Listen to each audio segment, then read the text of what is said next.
Assalamualaikum warahmatullahi wabarakatuh. Pemirsa Khazanah yang dirahmati oleh Allah, semoga pagi hari ini kita semua dalam keadaan sehat walafiat. Akan tetapi kalau seandainya di antara kita saat ini ada yang mungkin flu, batuk ataupun mungkin demam ya. Rasulullah SAW pernah ketika satu saat ya, sesuai dengan apa yang disampaikan oleh sahabat Anas bin Malik, satu saat beliau merasa kurang enak badan. Lalu beliau mengkonsumsi sesuatu. Nah, sesuatunya ini mungkin bisa menjadi sarana pengobatan untuk kita yang saat ini sedang sakit. Apa saja yang dikonsumsi oleh Nabi SAW? Beliau mengkonsumsi habbatus sauda. Lalu beliau mengkonsumsi madu yang dicampur dengan air hangat. Subhanallah. Dan Rasulullah SAW ketika menjelaskan tentang keutamaan dua obat ini, habbatus sauda dan madu, itu subhanallah. Bagaimana ketika bercerita tentang habbatus sauda, Nabi SAW dalam sebuah hadis sahih yang diriwayatkan oleh Bukhari dan Muslim dari Abu Hurairah, beliau mengatakan kepada sahabatnya, "Alaikum bihadihil habbatis sauda." Hendaknya kalian itu ketika ada sesuatu yang kalian rasa tidak enak dalam badan, maka hendaknya mengkonsumsi habbatus sauda. Kenapa? Karena dia itu syifa min kulli da. Dia itu akan menjadi obat bagi setiap penyakit. Illa sam, kecuali sam. Beberapa ulama menegaskan makna sam itu adalah kematian. Berikutnya yang sering dikonsumsi oleh Nabi SAW adalah air madu hangat ini. Dalam sebuah hadis sahih yang diriwayatkan dari Abu Sa'id Al-Khudri, ada seseorang datang kepada Nabi SAW. Ketika datang dia mengadukan perihal saudaranya yang merasakan sakit di perutnya. Dia cerita kepada Nabi, "Wahai Nabi, saudaraku sakit perutnya." Lalu Nabi SAW masuk ke dalam rumah, datang membawakan madu. Berikan kepada dia madu. Lalu sahabat ini datang ke tempat saudaranya yang sakit, diberikan madu. Dan ternyata tidak sembuh. Balik kepada Nabi SAW. Ketika balik kepada Nabi, diceritakan, "Saudaraku belum sembuh, wahai Nabi." Nabi memberikan kembali. Minumkan madu ini lagi. Ketika sampai di tempat saudaranya, diminum, ternyata belum sembuh. Sampai ketiga kali. Diberikan lagi, belum sembuh. Maka ketika terakhir sahabat ini datang kepada Nabi SAW mengadukan perihal tentang saudaranya itu, maka Nabi SAW mengatakan, "Allah Maha benar dan perut saudaramu itu berbohong." Baru setelah itu diberikan konsumsi madu. Setelah itu dikonsumsi, dengan izin Allah saudaranya bisa sembuh ya, dari penyakit yang dirasakan di perutnya. Artinya subhanallah, madu merupakan salah satu bentuk penyembuhan yang disunnahkan oleh Nabi SAW. Kalau tadi kita lihat mengapa Nabi SAW sampai mengatakan perut saudaramu itu yang berbohong. Ya. Karena apa? Apa yang disampaikan oleh Allah Subhanahu Wa Taala pasti tidak akan pernah salah. Allah Subhanahu Wa Taala sudah menegaskan dalam surah An-Nahl khasiat yang dimiliki oleh madu. Tetapi terkadang seseorang ketika dia itu mengkonsumsi obat-obatan, wabil khusus kalau seandainya kita berbicara tentang tibun nabawi, dia minum madu supaya perutnya sembuh. Dia minum madu supaya perutnya sembuh, tetapi dia tetap melaksanakan hal-hal yang mungkin tetap menyebabkan perutnya sakit. Contoh misalkan, dia mungkin sakit karena diare. Dia minum madu, tapi dia tetap makan makanan yang kotor. Otomatis, secara tidak langsung, dia pengen sembuh, tapi bohong pengen sembuhnya. Kenapa? Karena dia tetap mengkonsumsi makanan yang membuat dia tetap sakit. Itulah Nabi SAW mengatakan, bohong perut saudaramu itu. Artinya, Nabi menegaskan, kalau memang ingin sembuh, maka betul-betul sembuh. Hindarkan segala macam hal, baik itu makanan ataupun yang lainnya, yang membuat sakit itu kembali. Minum obatnya, laksanakan pantangannya, maka insya Allah ketika obat bertemu dengan takdir baik Allah, penyakit itu akan sembuh. Assalamualaikum warahmatullahi wabarakatuh. Selamat pagi pemirsa. Alhamdulillah, Hasanah Ensiklopedia Islam Dunia kembali hadir membawakan informasi Islami dalam lingkup kesehatan. Salah satu nikmat Allah yang mungkin sering kita anggap remeh adalah sehat. Banyak manusia lupa bahwa kesehatan merupakan modal paling berharga untuk menjalani hidup sesuai tuntunan Al-Quran dan Sunnah Nabi Sallallahu Alaihi Wasallam. Rangkaian ibadah seperti sholat, puasa, dan seluruh rukun haji mutlak membutuhkan kondisi badan yang fit dan bugar. Nikmat sehat sebagai salah satu karunia Allah menjadi salah satu hal yang akan kita pertanggungjawabkan. Di hari perhitungan nanti Allah Azza wa Jalla akan bertanya, untuk apa nikmat sehat itu kita gunakan? Dan sesungguhnya pendengaran, penglihatan, dan hati semuanya itu akan dimintai pertanggungan jawabnya. Tetapi umat manusia kadang terlupa dan terlena. Mereka terkadang menggunakan nikmat sehat dengan aneka pekerjaan dan perkara sia-sia. Hal ini sesuai dengan sabda Rasulullah Shallallahu Alaihi Wasallam dalam hadis riwayat Bukhari. Ada dua kenikmatan yang banyak manusia tertipu, yaitu nikmat sehat dan waktu senggang.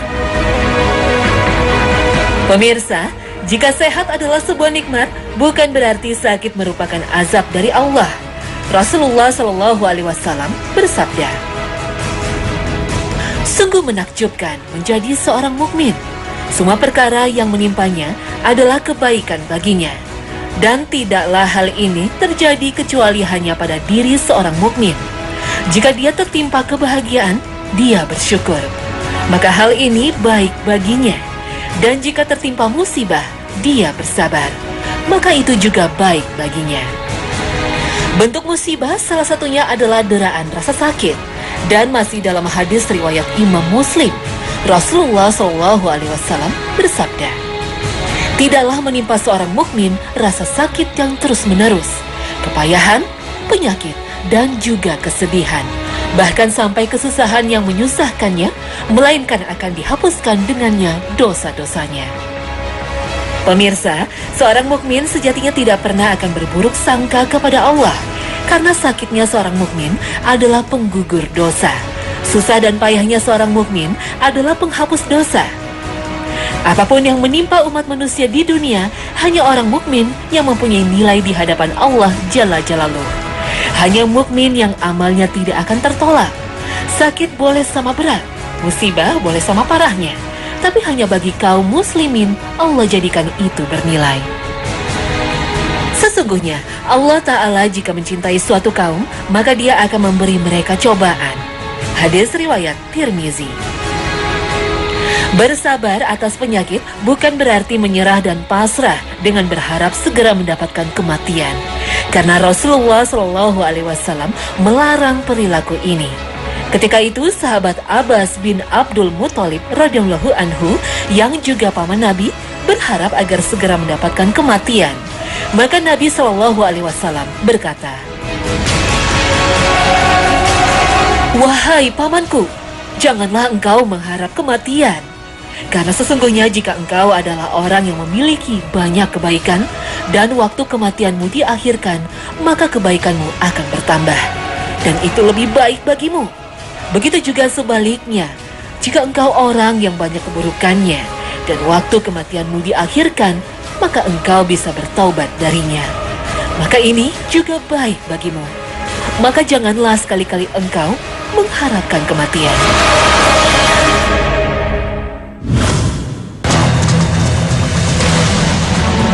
Sesuai data WHO, penyakit jantung dan pembuluh darah atau kardiovaskular merupakan penyebab kematian tertinggi di Indonesia. Tahun 2014, WHO mencatat penyakit kardiovaskular menyebabkan kematian hingga 573.000 jiwa. Inilah sakit yang sulit terdeteksi. Seorang nampak sehat dan bugar dari luar, melakukan aktivitas dan olahraga seperti biasa, tapi bisa meninggal pada saat bermain sepak bola. Bisa menyerang setelah bersepeda, bahkan serangan jantung bisa datang ketika kita sedang tidur pulas. Jantung, sebuah organ yang beratnya tak lebih dari 300 gram, menjadi pemompa darah ke seluruh tubuh. Namun gangguan jantung dan kardiovaskular bukanlah sebuah penyakit karena infeksi dari mikroba berbahaya. Penyakit jantung dan kardiovaskular merupakan salah satu bentuk penyakit degeneratif. Sebuah penyakit karena penurunan fungsi organ, pola dan gaya hidup tidak sehat menjadi faktor utama. Salah satu gaya hidup yang menyebabkan gangguan jantung adalah tingginya tingkat stres. Kondisi stres sejatinya lekat dengan kehidupan manusia modern. Kondisi inilah yang membuat pembuluh darah mengalami penyempitan. Enggak ada berdebar-debar, tangan berkeringat, tidak bisa tidur, macam-macam itu. Stresnya bisa mengaruhi jantung, ya.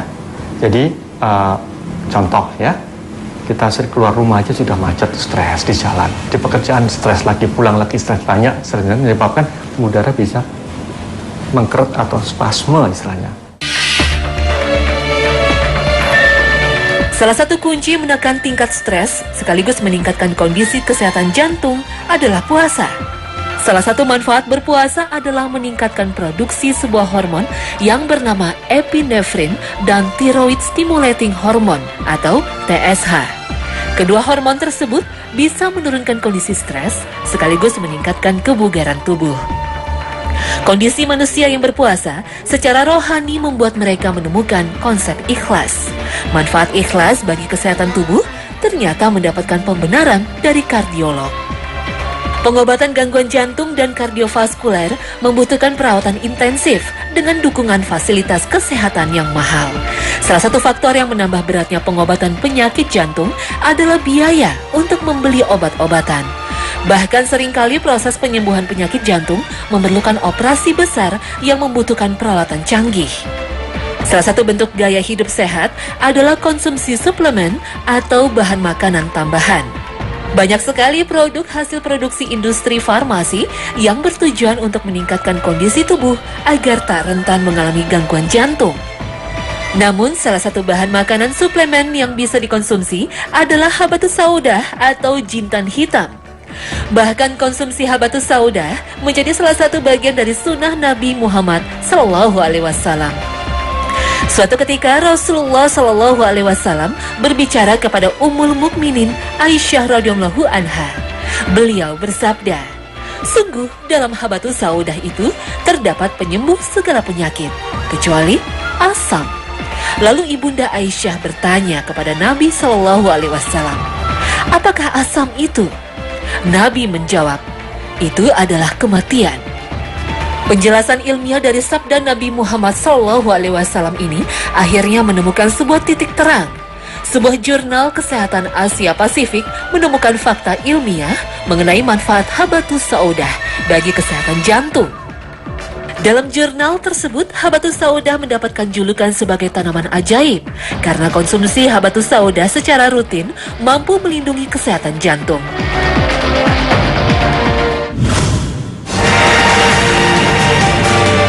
Habatus sauda secara ilmiah dikenal dengan nama Nigella sativa. Bagian yang dikonsumsi dari habatus sauda adalah bijinya, seperti padi, gandum, dan kedelai. Habatus sauda merupakan tanaman yang banyak tumbuh di kawasan Asia Selatan dan Asia Barat. Habatus sauda atau jintan hitam memiliki banyak manfaat bagi kesehatan tubuh. Salah satu potensi habatus sauda adalah sebagai imunistimulator. Maksud dari imunistimulator adalah bahan yang mampu meningkatkan kekebalan tubuh. Hal ini sesuai dengan penjelasan Dr. Agus Rahmadi, seorang praktisi medis yang menggunakan pendekatan Tibun Nabawiyah. Nah, penelitian cukup banyak masalah manfaat habatus sauda saya bahas. Habatus sauda meningkatkan imun. Habatus sauda juga bagus untuk antihistamin, antiinflamasi, terus kemudian sumber nutrisinya juga cukup bagus untuk tubuh. Dan yang pasti yang menyebabkan Rasul bugar dari habatus sauda adalah imun sistemnya yang bekerja dengan baik. Penelitian ilmiah membuktikan bahwa habatus sauda mampu meningkatkan produksi sel-sel pertahanan tubuh. Salah satu sel pertahanan tubuh yang terbukti meningkat karena konsumsi habatus sauda adalah sel natural killer atau sel NK. Sel NK adalah salah satu sel yang berperan penting ketika ada mikroorganisme berbahaya masuk ke dalam tubuh. Kadar sel NK yang tinggi dalam tubuh bisa membuat tubuh mampu memusnahkan mikroba berbahaya, virus atau bakteri. Maka konsumsi habatus sauda sebenarnya mampu meningkatkan kondisi kesehatan dan kekebalan tubuh ketika menghadapi penyakit infeksi. Khasiat habatus sauda sebagai bahan imunistimulator inilah yang harus menjadi perhatian kaum muslimin. Dalam bidang imunologi atau ilmu pertahanan tubuh, bahan imunostimulator harusnya dikonsumsi secara rutin. Konsumsi habatus sauda sebagai imunostimulator mampu meningkatkan dan menyempurnakan kinerja sel-sel pertahanan tubuh. Sehingga ketika ada infeksi atau masuknya mikroba berbahaya seperti bakteri dan virus, kita tidak perlu mengkonsumsi obat-obatan kimiawi. Sel-sel pertahanan tubuh atau sel-sel imun akan mampu bekerja optimal jika kadarnya cukup dalam tubuh kita. Sehingga ketika ada infeksi bakteri, sel-sel imun kita mampu menetralisir dan membunuhnya tanpa perlu konsumsi antibiotika. Begitu pula ketika ada infeksi dari influenza seperti virus flu. Konsumsi habatus sauda secara rutin akan mampu menjaga kapasitas sel-sel imun untuk menetralisir virus flu tanpa perlu kita mengkonsumsi obat. Bukti ilmiah juga menunjukkan bahwa habatus sauda bisa berfungsi sebagai anti-tumor. Namun, pembuktian bahwa habatus sauda memiliki potensi sebagai obat tumor dan kanker masih dalam tahapan penelitian pada hewan coba. Khasiat habatus sauda sebagai alternatif pengobatan tumor dan kanker yang menyerang manusia masih bersifat hipotesa, yaitu sebuah dugaan ilmiah yang masih memerlukan penelitian dan pembuktian ilmiah secara lebih mendalam. Penelitian habatus sauda tak hanya dari kalangan akademis saja. Sebuah pabrik makanan terkenal yang berasal dari Belanda melakukan riset mendalam mengenai khasiat habatus sauda sebagai bahan yang mampu melindungi manusia dari kondisi alergi makanan. Saat ini pabrik makanan asal Swiss tersebut berusaha mengajukan hak paten atas penemuan bahan aktif dari habatus sauda yang bernama timoxikiwan. Bahan inilah yang mereka temukan setelah melakukan ekstraksi habatus sauda. Habatus sauda dalam jurnal ilmiah terbitan India memiliki efek baik bagi saluran pencernaan tubuh. Dalam jurnal tersebut, seorang peneliti bernama Padma Parak menjelaskan bahwa habatus sauda merupakan salah satu bahan yang mampu menurunkan dan menyembuhkan kejadian luka lambung atau gastric ulcers. Habatus sauda bisa berfungsi sebagai bahan obat pada luka lambung karena mampu menurunkan tingkat keasaman di organ pencernaan tersebut.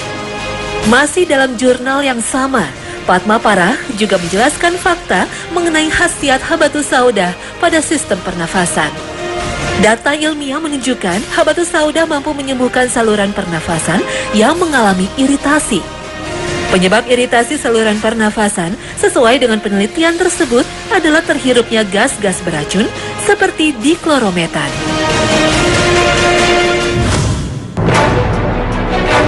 Jamak diketahui bahwa konsumsi obat secara bebas tanpa resep dokter telah menjadi bagian dari kehidupan bangsa Indonesia.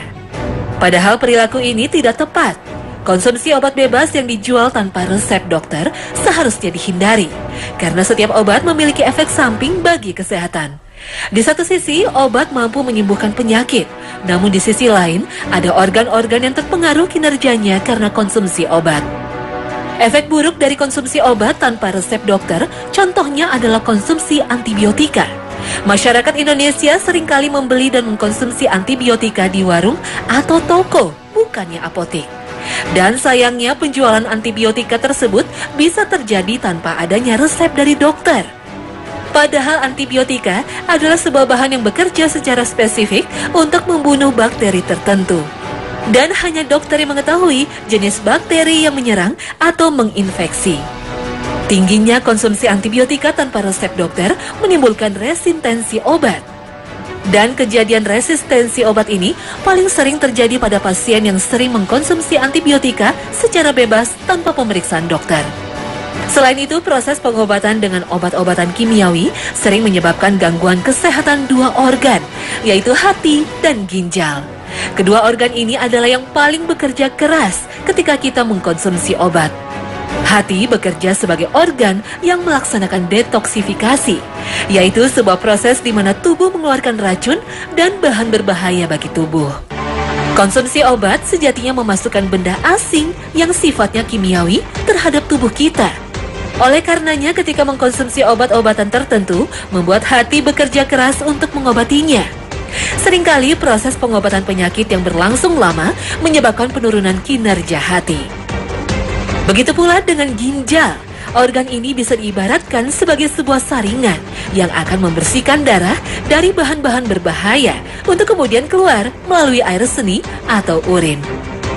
Konsumsi obat akan membuat bahan-bahan kimia terlarut dalam darah, sehingga ginjal harus bekerja keras untuk membersihkan darah yang mengandung bahan-bahan atau partikel obat yang terlarut dalam obat.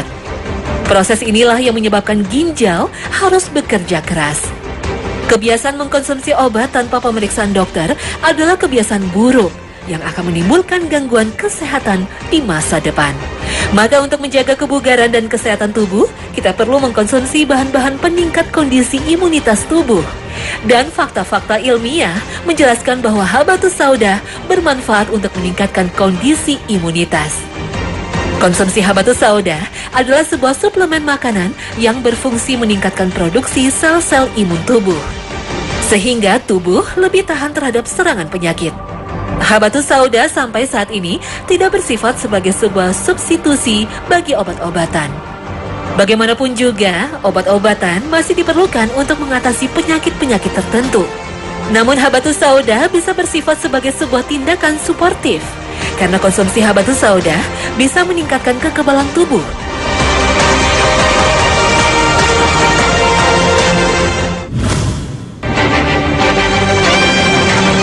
Praktisi Tibun Nabawiyah atau ilmu kedokteran Islami sering mengkombinasikan konsumsi habatus sauda dengan bahan-bahan alami lainnya.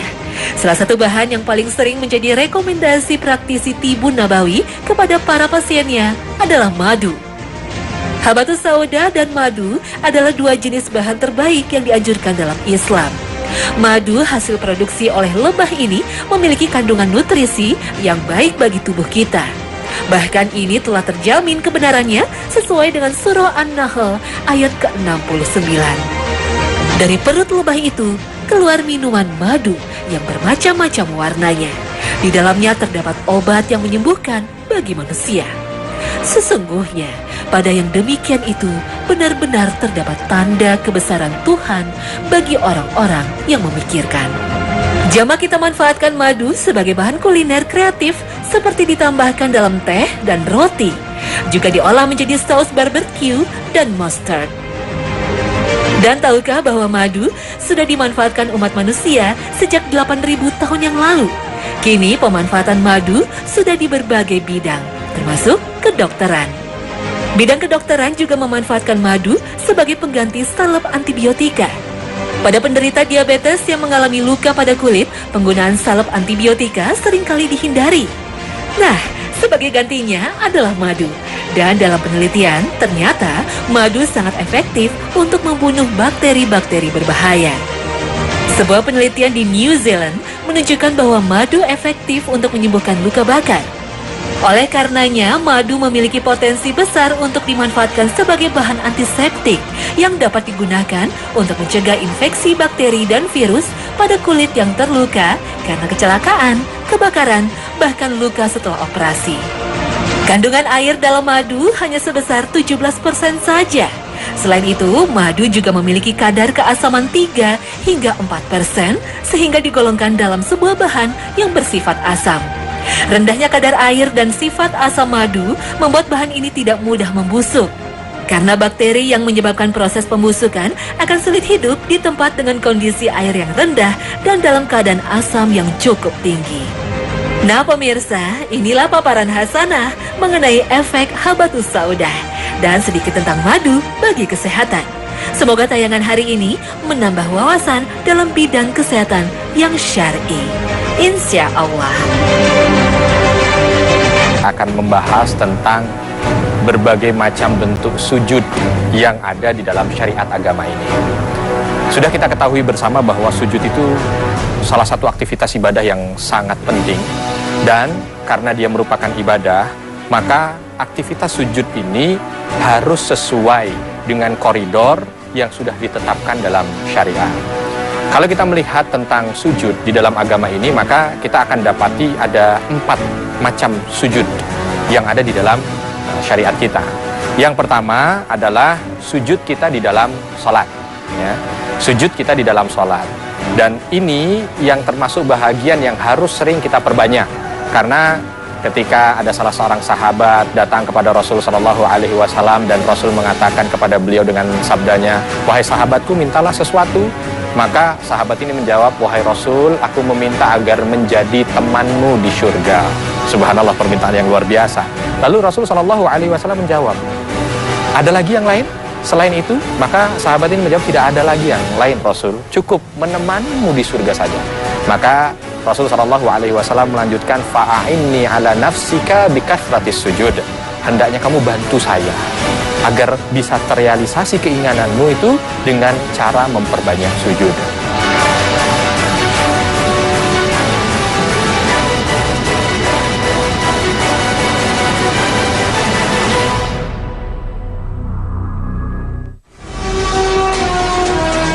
Assalamualaikum warahmatullahi wabarakatuh. Selamat pagi pemirsa Trans 7. Khazanah, ensiklopedia Islam pagi ini kembali hadir ke hadapan Anda untuk saling berbagi wawasan keislaman dan saling berwasiat dalam kebajikan. Sekali-kali janganlah kamu patuh kepadanya, dan sujudlah dan dekatkanlah dirimu kepada Tuhan. Al-Quran Surah Al-Alaq ayat 19. Wasjud waqtarib, atau sujudlah dan dekatkanlah dirimu kepada Allah. Demikianlah Allah Subhanahu wa Ta'ala menutup firman-Nya dalam surat Al-Alaq. Sebuah penegasan yang jelas dan gamblang bahwa sujud merupakan sarana yang paling baik untuk mendekatkan diri kepada Allah Subhanahu wa Ta'ala. Secara psikologis, sujud memiliki nilai lebih dibandingkan dengan rukun sholat yang lain. Karena ketika sujud, posisi seseorang benar-benar menunjukkan kerendahannya di hadapan Sang Khalik. Bagaimana tidak, kepala yang menjadi bagian paling istimewa dalam tubuh manusia dan tempat bersemayamnya panca indera, juga anggota tubuh yang paling dimuliakan oleh manusia, tiba-tiba diposisikan begitu rendahnya hingga rata dengan tanah tempat kaki berpijak. Rasulullah Shallallahu Alaihi Wasallam bersabda, jarak paling dekat antara seorang hamba dengan Allah Subhanahu wa Ta'ala adalah ketika hamba tersebut sedang sujud. Maka perbanyaklah berdoa ketika sujud. Hadits riwayat Muslim. Berdasarkan hadits ini, banyak ulama yang menganjurkan untuk banyak berdoa saat sujud. Sebab sujud merupakan salah satu momen yang mustajab untuk berdoa. Saat itu, seorang hamba berada dalam posisi paling dekat dengan Allah Subhanahu wa Ta'ala. Anjuran Allah dan Rasul-Nya agar manusia senantiasa bersujud sebagai sarana mendekatkan diri dan menghambakan diri kepada Allah Subhanahu wa Ta'ala tentu bukan tanpa maksud. Kita diperintahkan untuk sholat, dan di dalam sholat terdapat gerakan-gerakan yang sudah ditentukan oleh Allah Ta'ala. Allah yang telah menciptakan kita, tentu hanya Dialah yang maha mengetahui bagaimana tubuh kita dan bagaimana cara merawatnya. Dalam berbagai penelitian modern terungkap, sujud memiliki manfaat yang amat besar bagi kesehatan. Dr. Fidelma O'Leary, seorang ahli neurologi, mengungkapkan beberapa urat saraf di dalam otak manusia tidaklah dimasuki darah. Urat-urat ini baru bisa dimasuki darah pada saat manusia bersujud. Yang menarik dari temuan ini adalah urat saraf ini memang memerlukan aliran darah, tapi hanya beberapa saat, dan itu pun pada waktu-waktu tertentu. Waktu-waktu yang tepat itu adalah waktu-waktu sholat 5 waktu: subuh, zuhur, asar, maghrib, dan isya. Saraf yang teraliri darah tersebut bermanfaat meningkatkan sistem kerja otak manusia secara optimal. Fakta ini diperkuat oleh Profesor Hembing bahwa letak otak di atas jantung membuat jantung hanya mampu membekalkan 20% darah ke otak manusia. Jumlah ini masih sangat kurang untuk membuat otak manusia dapat bekerja secara maksimal. Maka dengan sujud yang lebih lama, seseorang dapat menambah kekuatan aliran darah dalam otaknya. Masih banyak temuan lain terkait dengan gerakan sujud, seperti yang diajarkan Allah dan tuntunan Rasulullah SAW.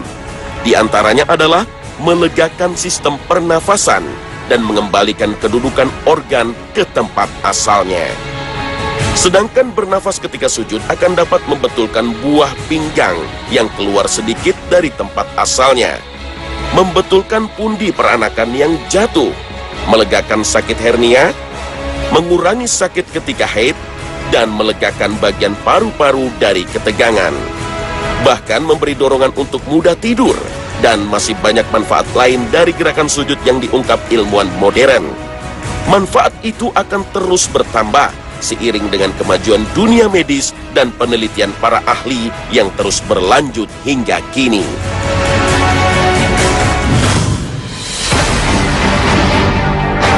Dan ingatlah ketika kami berfirman kepada para malaikat, sujudlah kamu kepada Adam. Maka sujudlah mereka kecuali iblis. Ia enggan dan takabur, dan adalah ia termasuk golongan orang-orang yang kafir. Al-Quran Surah Al-Baqarah ayat 34. Para ahli tafsir sepakat, sujudnya para malaikat ini adalah sujud penghormatan, bukan sujud ibadah. Sujud ibadah hanya boleh dipersembahkan kepada Allah semata, tidak boleh kepada selainnya. Allah tidak pernah memerintahkan satupun dari makhluknya untuk bersujud kepada selainnya dalam rangka untuk beribadah kepada makhluk tersebut. Sujud ibadah terbagi menjadi 4 macam. Pertama, sujud wajib, yaitu sujud yang menjadi rukun sholat. Dan karena itu hukumnya wajib dilakukan setiap kali sholat, baik sholat wajib maupun sholat sunnah. Bagaimana tata cara sujud yang benar? Yang pertama, sujud itu harus berada atau bertumpu pada 7 anggota badan, ya. Jidat dan hidung, 1, 2, 3 telapak tangan, 4, 5, 6, 7 kaki, ya. Jadi ketika kita ingin sujud gitu, kita langsung bertakbir, karena setiap sujud itu selalu diawali dengan takbir. 4 sujud ini nanti yang akan kita bahas adalah sujud yang selalu diawali dengan takbir, ya. Langsung begitu kita ingin sujud, ya, dalam keadaan berarti dari berdiri i'tidal, ya, kita sujud Allahu Akbar, ya. Di saat sujud dilihat, ya, bahwa tangan menyentuh tanah, ya. Nanti mungkin bisa dilihat dan dipraktekkan, Mas, ya. Ya, ketika kita ingin sujud Allahu Akbar, tangan kita sampai di tanah, lalu lutut kita nempel. Baru setelah itu tangan kita gerakkan ke depan agar sejajar dengan telinga, lalu baru kepala kita tempelkan ke lantai dan kaki kita 2 merapat, ya. Jadi kita di 7 anggota badan, muka, kedua tangan, kedua lutut, kedua kaki, nempel semuanya, tidak boleh ada yang tidak nempel. Dan yang paling penting juga, ya, ini jangan sampai tertutup oleh apapun juga, sehingga bisa semuanya nempel. Oke, bisa dicoba, Mas. Langsung dari i'tidal sujud Allahu Akbar, ya. Ya, ada beberapa koreksi, bukan ada 2 model, ya. Kita bisa tangan dahulu atau lutut dahulu, ya. Lalu yang perlu dikoreksi adalah bahagian belakang kaki ini harus nempel juga rapat, ya, lalu ditekan dan tangannya, ya, dirapatkan. Nah, hidungnya ditempelkan ke bawah. Model yang seperti ini maka insya Allah sesuai dengan keutamaan sujud, ya. Sujud itu keutamanya bisa didapatkan ketika memang sujudnya sesuai dengan apa yang diajarkan oleh Rasul Shallallahu Alaihi Wasallam. Rasul Shallallahu Alaihi Wasallam di saat sujudnya itu sendiri, dalam artian sholat sunnahnya itu sendiri, tidak dengan yang lain, dan itu memungkinkan untuk memperbesar tangannya, maka Rasul memperbesar tangannya begini. Bahkan dalam sebuah riwayat nanti kalau seandainya ada anak kambing yang lewat, itu bisa lewat di antara lengan beliau, ya. Ini sujud yang pertama. Terima kasih, Mas. Ini sujud yang pertama, adalah sujud di dalam salat. Dan itu yang dimaksudkan dalam hadis tadi, diminta untuk memperbanyak sujud. Kedua, sujud sahwi. Sahwi dalam bahasa Arab berarti lupa atau lalai terhadap sesuatu. Adapun menurut istilah syar'i, sujud sahwi, sujud yang dikerjakan pada akhir sholat atau sesudah sholat untuk menutup kekurangan karena meninggalkan perkara yang diperintahkan, atau melakukan sesuatu yang dilarang tanpa sengaja. Hal ini berdasarkan hadis Rasulullah SAW. Jika azan dikumandangkan, setan lari terkentut-kentut hingga tidak mendengar azan. Jika azan telah selesai, ia datang lagi. Jika iqamat dikumandangkan, ia pergi lagi. Jika selesai iqamat, ia datang lagi untuk melintasi antara seseorang dengan jiwanya, seraya mengatakan, "Ingatlah, ingatlah." Bahkan terhadap hal-hal yang sebelumnya tidak diingatnya, hingga seseorang lupa sudah berapa rakaat sholatnya. Jika seseorang di antara kalian tidak tahu berapa rakaat ia sholat, hendaklah ia sujud 2 kali dalam keadaan duduk. Hadits riwayat Bukhari, Muslim, Tirmizi, Nasa'i, Abu Daud, Ibnu Majah, dan Ahmad. Lalu, kenapa diperintahkan sujud sahwi dan bagaimana caranya? Sujud syahwi itu ya ada beberapa riwayat, tetapi kita ambil satu saja yang diriwayatkan dari Abdullah bin Buhainah dalam hadis sahih yang diriwayatkan oleh Bukhari Muslim, bahwa beliau mengatakan Rasulullah SAW itu mengajarkan kepada kita ketika kita melakukan 3 hal tadi untuk sujud sahwi dengan model sajadah sajdatain, sujud 2 kali sujud ya, dan dalam setiap sujudnya itu ada takbirnya ya, yukabbir fi kulli takbirah, yukabbir fi kulli sajdah. Jadi di dalam sujud, setiap sujudnya itu takbir, 2 kali sujud, dalam setiap sujudnya takbir. Jalisun, ketika dia dalam keadaan duduk, di tahiyat akhir qabla salam, sebelum salam ya. Nah, jadi bagaimana? Ini biasanya kan berarti tahiyat akhir ya, tahiyat akhir nih duduk. Dia udah tahu tadi mungkin kelebihan rokaat atau kurang rokaat atau ragu atau ada kewajiban yang sholat yang belum dia laksanakan, maka ketika selesai bacaan tahiyat akhir ya, sebelum salam nih, sebelum salam langsung Allahu Akbar, Allahu Akbar, Allahu Akbar, Allahu Akbar, Assalamualaikum warahmatullahi, Assalamualaikum warahmatullahi. Itu sujud syahwi. Jenis sujud ibadah yang ketiga adalah sujud syukur. Sujud ini dilakukan sebagai ungkapan rasa syukur atas karunia Allah Subhanahu wa Ta'ala. Misalnya bersyukur atas kelulusan sekolah, jamaah haji yang kembali ke tanah air dengan selamat. Bahkan tak jarang kita melihat dalam berbagai tayangan sujudnya para pemain bola yang berhasil menjebol gawang musuh atau memenangi berbagai turnamen. Rasulullah SAW selalu melakukan sujud syukur setiap beliau mendapatkan kabar gembira, sebagaimana hadis sahih dari Abi Bakrah radhiyallahu anhu. Nabi SAW apabila datang kepadanya berita yang menggembirakannya, beliau tersungkur sujud kepada Allah. Hadis riwayat Ahmad, Abu Daud, dan Ibnu Majah. Bahwa Rasulullah SAW, idza ja'ahu amrun sururun au busyira bih, kalau seandainya Rasul itu ada satu perkara yang membuat beliau bahagia atau dengan berita itu beliau bergembira, maka beliau SAW sajada sajdatan syakiran lillah, maka Rasul SAW sujud ya, sekali sujud sebagai tanda bentuk bersyukur kepada Allah. Jadi begitu kita terima berita gembira nih ya, berita gembira yang membuat kita bahagia sekali ya, artinya kegembiraan ini jarang kita dapatkan, bukan kegembiraan yang sering kita dapatkan. Contoh misalkan kita udah sering bernafas ya, tidak perlu setiap kita bernafas sujud syukur, tapi kegembiraan yang luar biasa. Ada orang yang lama tidak mendapatkan keturunan, tiba-tiba dapat keturunan, dapat berita itu, maka dia disunahkan untuk sujud syukur ya. Bagaimana sujud syukurnya? Langsung saja, tadi kalau kita sebutkan dalam hadis yang diriwayatkan Abu Bakrah, sekali sujud.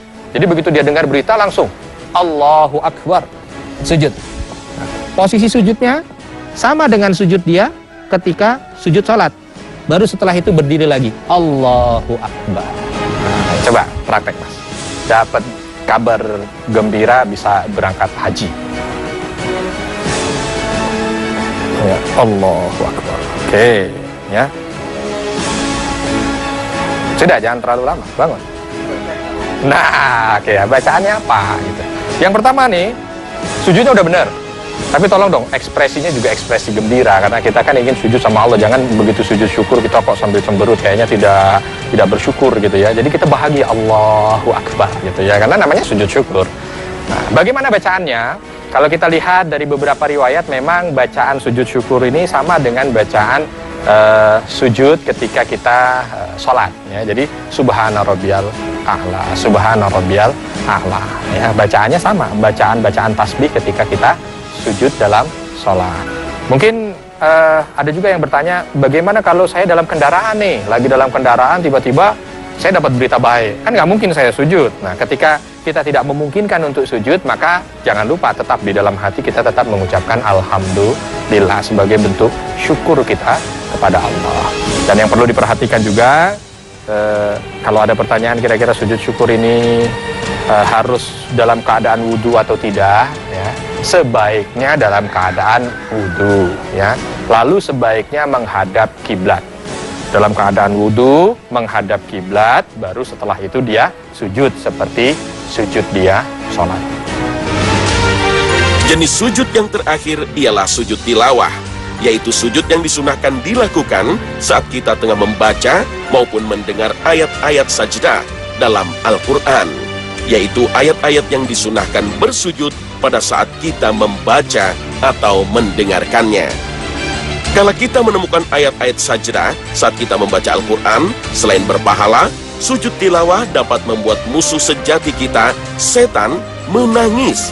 Sebagaimana hadis yang diriwayatkan oleh Abu Hurairah radhiyallahu anhu.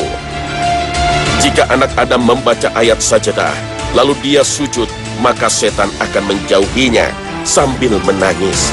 Setan pun akan berkata-kata, celakalah aku. Anak Adam disuruh sujud, dia pun bersujud, maka baginya surga. Sedangkan aku sendiri diperintahkan untuk sujud, namun aku enggan, sehingga aku pantas mendapatkan neraka. Hadis riwayat Muslim. Sesuai dengan namanya, sujud ini dilakukan dengan cara-cara tertentu dan dengan bacaan tertentu. Dan dalam beberapa riwayat ketika ada anak Adam, ya, anak cucu Adam kita maksudnya sebagai seorang muslim baca ayat sajdah, ternyata dia tidak sujud, maka justru syaitan bergembira, tertawa ria, dia disuruh sujud ternyata juga tidak sujud. Maka dari beberapa hadis ini, ya, ulama menyimpulkan bahwa sangat dianjurkan ketika kita baca surat atau ayat sajdah itu tadi, kita dianjurkan untuk sujud seperti sujudnya di waktu sholat. Lalu bagaimana dengan bacaannya? Ya, nah bacaannya ini memang beberapa macam, ya. Bahkan ada yang menganjurkan bacaan itu juga sama seperti bacaan kita di saat kita sujud, Subhana Rabbiyal A'la. Tetapi ada beberapa riwayat juga dengan riwayat yang hasan bahwa ada doa juga yang dianjurkan oleh Rasul kepada kita, ya, ketika kita sujud tilawah. Sajada wajhiya lilladzi khalaqahu wa sawwarahu wa syaqqa sam'ahu wa basarahu. Fatabarakallahu ahsanul khaliqin. Aku sujudkan wajahku kepada yang menciptakannya, yang membentuknya, dan yang memberikan pendengaran dan penglihatan. Maha suci Allah, sebaik-baik pencipta. Jadi bacaannya seperti itu. Kalau nggak hafal Ustadz bacaannya, ya sudah pakai bacaan ketika kita sujud. Ada Al-Quran? Coba. Waduh, ini orang soleh ya, kemana-mana bawa Quran. Nah, coba kita cari, ada beberapa ya. Nah, ini salah satunya yang sering dibaca ya. Nah, ini surat Sajdah ayat 15 nih. Ada tandanya ya. Nah, ini tandanya tanda apa nih? Tanda kubah ya. Macam-macam tandanya dalam setiap percetakan juga bermacam-macam ya. Tapi sudah dimudahkan dengan tanda ini. Coba silakan. Misalkan ini lagi baca di ayat sini ya. Langsung Quran diletakkan, langsung sujud.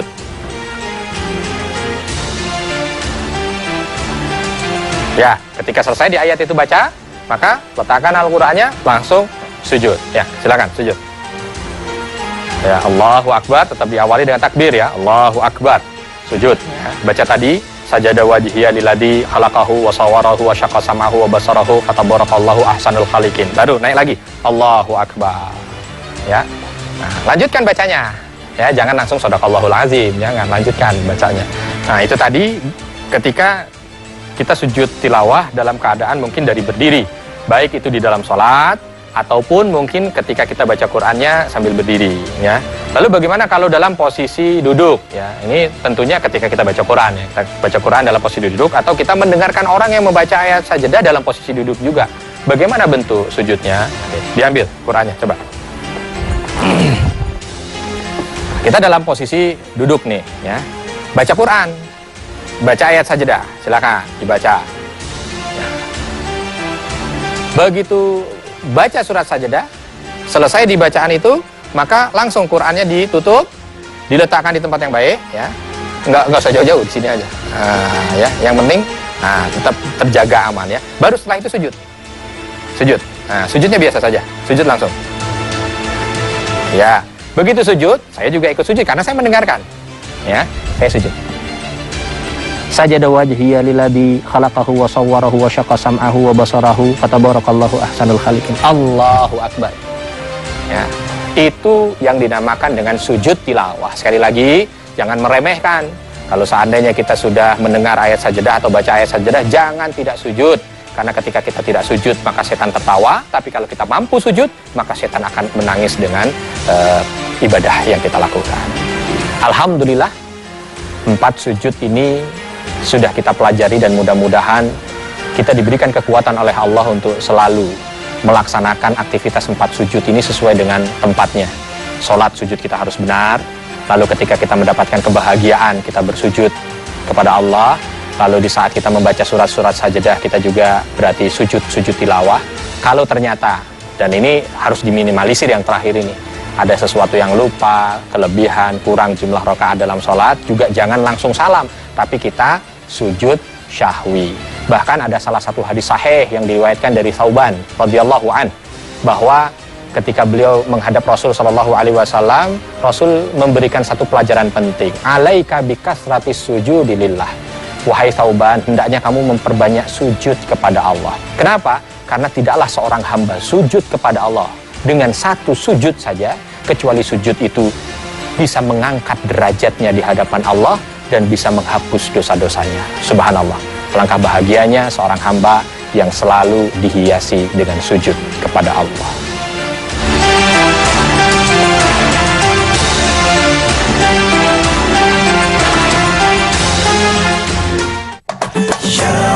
Pemirsa Khazanah, sampai di sini kebersamaan kita. Semoga panduan sujud sesuai sunnah ini dapat bermanfaat bagi pemirsa, menambah wawasan, memberi tuntunan ibadah sesuai syariat, serta mampu menambah keimanan kita kepada Allah Subhanahu wa Ta'ala. Amin ya Rabbal Alamin. Wabillahi taufiq wal hidayah. Wassalamualaikum warahmatullahi wabarakatuh. Ya Rabbana irhamna ya Rabbana. Assalamualaikum warahmatullahi wabarakatuh. Pemirsa Hasanah yang dirahmati oleh Allah, insya Allah pada pagi hari ini kita akan membahas tentang bagaimana Islam menuntunkan tata cara khitbah yang sesuai dengan sunnah. Yang pertama yang perlu dipelajari dan dipahami bagi mereka-mereka yang ingin melamar, ya. Yang pertama, Rasul memberikan nasihat kepada kita. Dalam sebuah hadis sahih, beliau bersabda, tungkahul mar'ah li arba, bahwa wanita itu dinikahi atas 4 hal. Yang pertama, limaliha, karena hartanya, lihasabiha, karena nasabnya, lijamaliha, karena kecantikannya, lidiniha, dan yang terakhir adalah karena agamanya. Rasul menambahkan, fadfar bidzatid din taribat yada.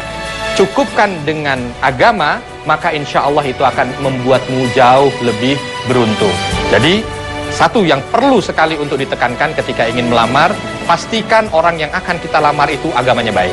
Yang kedua, ketika melamar, diminta juga kita harus mampu untuk melihat orang yang akan kita lamar. Karena pernah satu saat ya, ketika salah seorang sahabat Al-Mughirah bin Syu'bah datang kepada Rasul bahwa beliau mengabarkan ingin melamar seseorang. Rasul bertanya, apakah kamu sudah melihat dia? Maka sahabat ini menjawab, belum Rasul. Rasul melanjutkan sabdanya, unzur ilaiha, silahkan lihat kepadanya. Kenapa? Innaha ahro'an yu'dam bainakuma, karena ketika dia sudah melihat, dia puas, yakin dengan orang yang akan dia nikahi, maka itu akan menambah kelanggengan, ya.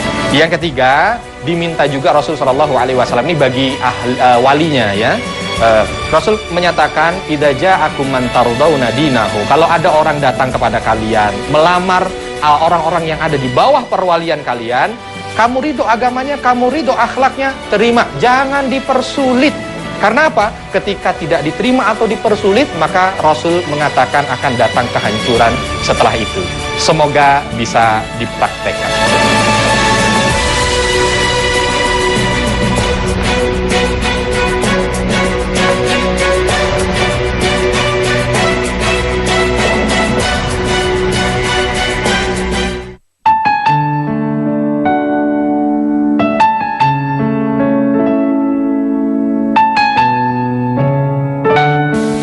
Assalamualaikum, nama saya Farah Maulidah. Saya mau bertanya, apa sih mas kawin yang seharusnya diberikan oleh pengantin pria? Terima kasih. Wassalamualaikum. Pertanyaan saudari Farah seakan menggambarkan situasi dan fenomena sosial di bulan Syawal. Bulan ke-10 dalam kalender Hijriah ini seakan dipenuhi dengan gelaran akad nikah dan resepsi atau walimatul ursi. Bentuk dan jumlah mahar di masa kini seakan hanya menjadi bagian kecil dari ritual pernikahan. Nilai mahar bahkan tak sebanding dengan kemewahan gedung resepsi, jamuan makan, bahkan glamor busana sang pengantin.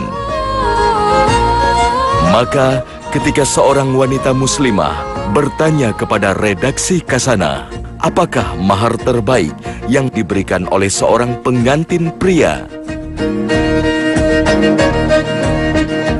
Pernikahan sebagai sebuah ikatan suci di antara seorang muslim dan muslimah adalah sebuah sunnah Rasulullah Sallallahu Alaihi Wasallam.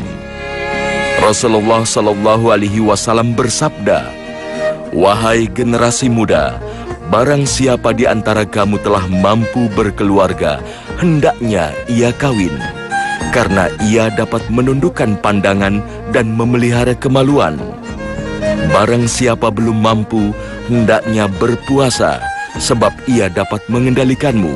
Hadis riwayat Bukhari dan Muslim.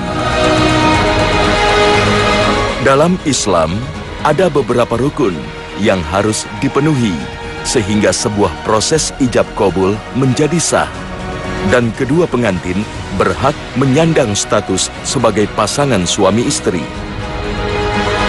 Beberapa rukun itu adalah wali nikah bagi pengantin wanita, status balik dan berakal bagi kedua mempelai, adanya mahar, serta kehadiran saksi dari pihak pengantin pria dan wanita.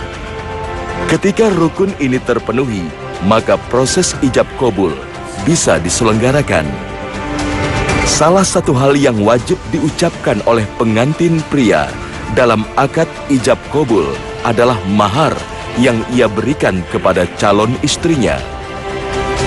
Landasan hukum mengenai mahar dalam Islam adalah firman Allah Subhanahu wa Ta'ala dalam surah An-Nisa ayat keempat. "Berikanlah mas kawin kepada wanita yang kamu nikahi sebagai pemberian dengan penuh kerelaan. Kemudian jika mereka menyerahkan kepada kamu sebahagian dari mas kawin itu dengan senang hati, maka makanlah dan ambillah pemberian itu sebagai makanan yang sedap lagi baik akibatnya." Besaran mahar tidaklah memiliki sebuah parameter yang pasti, karena dalam Al-Quran, mahar adalah sebuah pemberian wajib yang diserahkan dengan keridhaan dan kerelaan. Namun, Rasulullah telah bersabda, "Sesungguhnya di antara tanda-tanda berkah perempuan adalah mudah dilamar, murah maharnya, dan murah rahimnya." Hadis riwayat Ahmad. Berdasarkan pada hal ini, meski penetapan dan penentuan bentuk dan nilai mahar menjadi hak calon mempelai wanita, hendaknya ia tidak berniat untuk memberatkan calon suaminya. Perkara mahar ini harus dimusyawarahkan dan disepakati ketika pinangan telah disetujui, dan mahar tersebut adalah menjadi mutlak menjadi hak milik bagi kaum wanita. Tetapi sesuai dengan surah An-Nisa ayat keempat, seorang istri yang ikhlas menyerahkan maharnya sebagai tambahan modal dalam membina rumah tangga akan bernilai sedekah, dan ini adalah salah satu bentuk rezeki yang halal bagi seorang suami. Mahar memang sebaiknya bersifat memudahkan, tapi seharusnya perkara ini didahulukan dan dipenuhi sebelum memikirkan biaya-biaya lain, terutama gelaran pesta dan resepsi. Jamak diketahui, mahar paling populer yang diberikan oleh seorang suami ketika meminang pujaan hati adalah kitab suci Al-Quran dan perangkat alat sholat. Pemberian kitab suci Al-Quran memiliki landasan hukum sebagaimana hadis riwayat Muslim. Pergilah, sungguh aku telah menikahkan kamu dengannya, maka ajarilah dia dengan Al-Quran. Pemberian mahar berupa alat sholat dan Al-Quran memang bisa bermakna kesanggupan dari seorang laki-laki untuk menjadi imam bagi istrinya. Dan tiada yang salah akan hal ini. Namun, jika kita mempelajari sirah nabawiyah atau kisah hidup Nabi Muhammad SAW yang ditulis oleh Ibnu Hisham, beliau mencontohkan mahar yang besar ketika menikahi ibunda Khadijah radhiyallahu anha. Nabi Muhammad SAW memberikan mahar berupa 20 ekor unta betina. Jika kita menghitungnya dengan kondisi terkini, mas kawin dari Rasulullah ketika menikah untuk pertama kalinya senilai dengan uang sejumlah 234 juta rupiah lebih. Pemberian mahar yang besar ini hendaknya diartikan sebagai pengagungan akan derajat wanita. Menilik fenomena sosial yang ada, nilai mahar seringkali justru tak sebanding dengan kemewahan pesta. Lazim ditemui dalam ijab kabulnya, seorang pria memberikan mahar seperangkat alat sholat dan Al-Quran. Tapi setelah dikalkulasi, biaya pesta mencapai puluhan dan ratusan juta rupiah. Apabila seorang pria dewasa berniat melangsungkan pernikahan dan mengkalkulasi biayanya, sebaiknya persiapkan mahar yang terbaik dan bernilai sebagai bukti penghormatan dirinya kepada calon istrinya. Assalamualaikum warahmatullahi wabarakatuh. Nama saya Subi. Saya mau tanya, apakah dalam agama Islam menyerahkan seserahan sesuatu yang diwajibkan? Terima kasih. Wassalamualaikum warahmatullahi wabarakatuh. Tradisi pernikahan di beberapa daerah di Indonesia mengenal istilah seserahan. Ketika menyampaikan pinangan dan mendapatkan jawaban iya, seorang pria dengan iringan keluarga besarnya biasa memberikan aneka barang kepada calon istrinya. Kegiatan inilah yang disebut dengan seserahan. Tapi yang sering diketahui, besaran dan nilai barang-barang dalam seserahan lebih tinggi daripada mahar yang diberikan. Saat prosesi ijab kabul dan berpijak dalam hukum Islam, seserahan berapapun banyaknya jika tak disebutkan dalam akad, maka tidak bisa dianggap sebagai mahar. Secara sederhana, seserahan adalah sebuah biaya dalam melestarikan tradisi dan adat istiadat, dan seolah menjadi wajib jika berpegang pada norma budaya. Tapi, seserahan bukanlah sebuah rukun yang harus dipenuhi sebagai syarat syahnya pernikahan. Sehingga seserahan tidak boleh dijadikan sebagai salah satu hal yang harus dilengkapi dengan menggunakan pijakan hukum Islam. Seserahan juga jangan dinilai sebagai pembuka tali silaturahmi di antara dua keluarga besar, sehingga menilai status dan penghargaan keluarga calon besan hanya berdasarkan rupa seserahan yang diberikan. Ketika sebuah keluarga menyetujui anak perempuannya dinikahi pemuda, maka niatkanlah sebagai penyempurna ibadah kepada Allah Subhanahu wa Ta'ala, bukannya sebuah kesempatan alias aji mumpung yang digunakan untuk meningkatkan status sosial dan menjadi kaya karenanya. Assalamualaikum warahmatullahi wabarakatuh. Nama saya Arif. Saya ingin bertanya, bagaimana tuntutan Islam dalam mengenal calon pasangan? Terima kasih. Wassalamualaikum. Pertanyaan yang diajukan mungkin menjadi salah satu pertanyaan yang paling umum ketika seorang yang telah dewasa memasuki tahapan mengenal calon pasangan hidup. Dalam mempersiapkan pernikahan, mendapatkan pasangan yang sesuai juga tidaklah mudah. Oleh karenanya, disahkan untuk melakukan pengenalan calon suami atau istri. Namun, di dalam Islam tidak dikenal istilah pacaran. Salah satu hikmah Pelarangan pacaran adalah menghindari terjadinya khalwat, sebagaimana sabda Rasulullah Shallallahu Alaihi Wasallam. Jangan sekali-kali salah seorang kalian berhalwat dengan wanita kecuali bersama mahram. Hadis riwayat Bukhari dan Muslim. Dikhawatirkan halwat akan berujung pada zina karena bujukan setan untuk melakukan kesalahan dan dosa. Barang siapa beriman kepada Allah dan hari akhir, maka jangan sekali-kali dia berhalwat dengan seorang wanita tanpa disertai mahramnya, karena setan akan menyertai keduanya. Hadis riwayat Ahmad. Semua panca indera manusia berpotensi melakukan zina. Zina mata adalah memandang, zina telinga adalah mendengar, berbicara adalah zina lisan, melangkah menuju dosa adalah zina kaki, dan memegang adalah zina tangan. Bahkan kolbu pun bisa berzina jika ia berkeinginan yang tidak sesuai dengan syariat. Seorang lelaki harus menjaga pandangannya, sedang seorang perempuan harus menjaga lisannya. Suara dan ucapan perempuan bukanlah aurat, namun tidak diperbolehkan untuk berbicara melebihi kebutuhan dan melembutkan suaranya. Seorang muslim harus menjaga pembicaraannya agar tidak membangkitkan syahwat dan mengundang fitnah. Inti dari pelarangan halwat adalah benteng agar perempuan dan lelaki mampu menjaga dirinya sendiri dari godaan zina. Ketika melarang pacaran, maka Islam mengajarkan umatnya untuk melakukan ta'aruf sebelum menikah.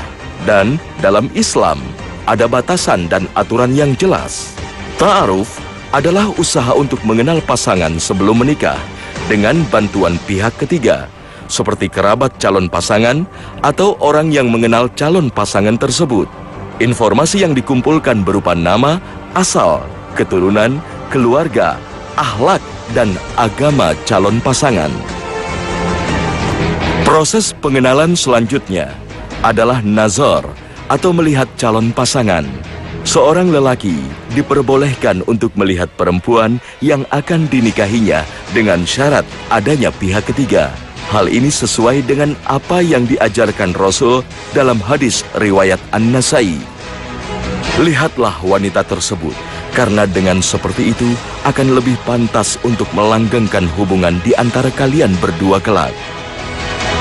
Menurut Al-Imam Al-Bagawi, disunahkan melihat calon pasangan dilakukan sebelum meminang atau khitbah.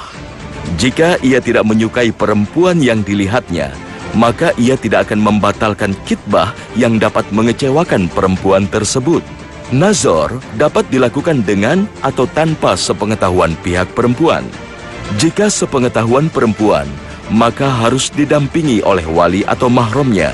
Jika tidak memungkinkan untuk melihat secara langsung, maka diperbolehkan untuk mengutus seseorang yang dipercaya untuk melihat calon pasangan dan menyampaikan kepadanya. Bila seorang dari kalian meminang seorang wanita, lalu ia mampu melihat dari si wanita apa yang mendorongnya untuk menikahinya, maka hendaklah ia melakukannya. Hadis riwayat Abu Daud. Seorang lelaki diperbolehkan melihat bagian tubuh perempuan selain muka dan tangan, asalkan ia melihat dengan tujuan menikahinya.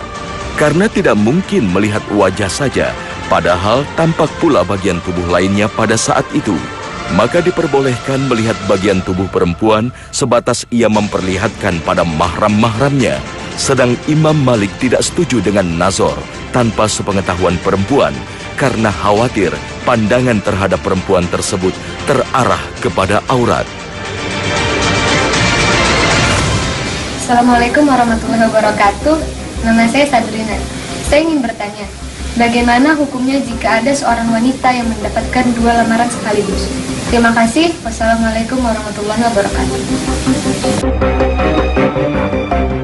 Pertanyaan yang diajukan Ukhti Sabrina ini mungkin saja terjadi pada diri, rekan, atau saudara kita. Keinginan dari seorang pemuda untuk meminang dan menikahi seorang wanita terkadang berujung pada sebuah persaingan terselubung. Demi menghindari pertikaian, permusuhan, dan pemutusan tali persaudaraan sesama Muslim, kita harus memegang teguh hadis Rasulullah SAW.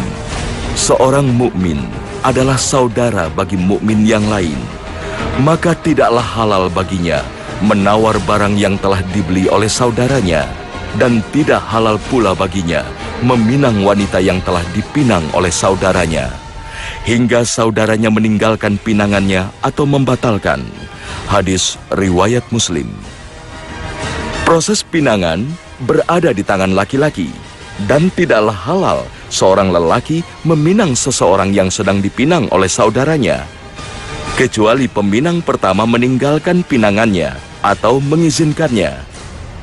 Proses pinangan ini harusnya dilakukan oleh seorang pria kepada wali dan wanita yang ingin dinikahinya.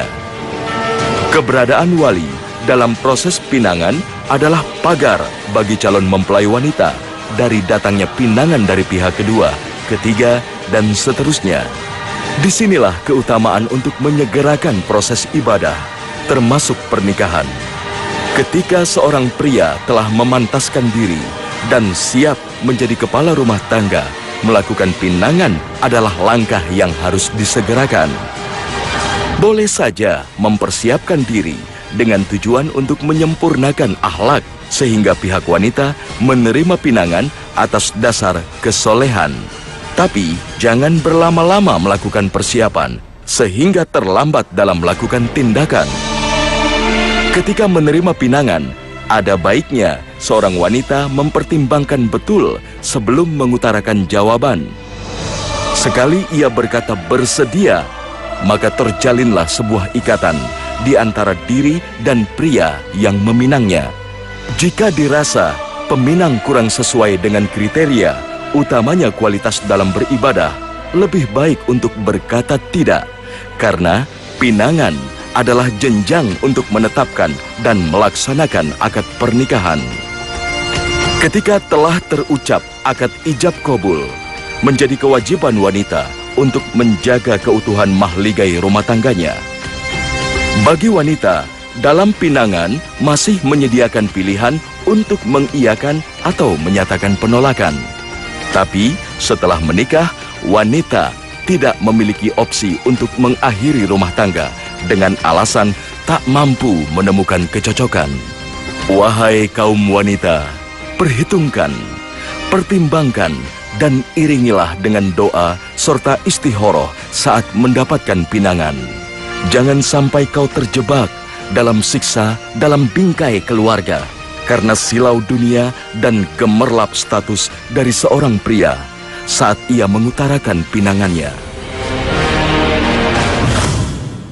وَمِنْ آيَاتِهِ أَنْ خَلَقَ لَكُم مِّنْ أَنفُسِكُمْ أَزْوَاجًا لِتَسْكُنُوا إِلَيْهَا وَجَعَلَ بَيْنَكُم مَّوَدَّةً وَرَحْمَةً إِنَّ فِي ذَلِكَ لَآيَاتٍ لِقَوْمٍ يَتَفَكَّرُونَ.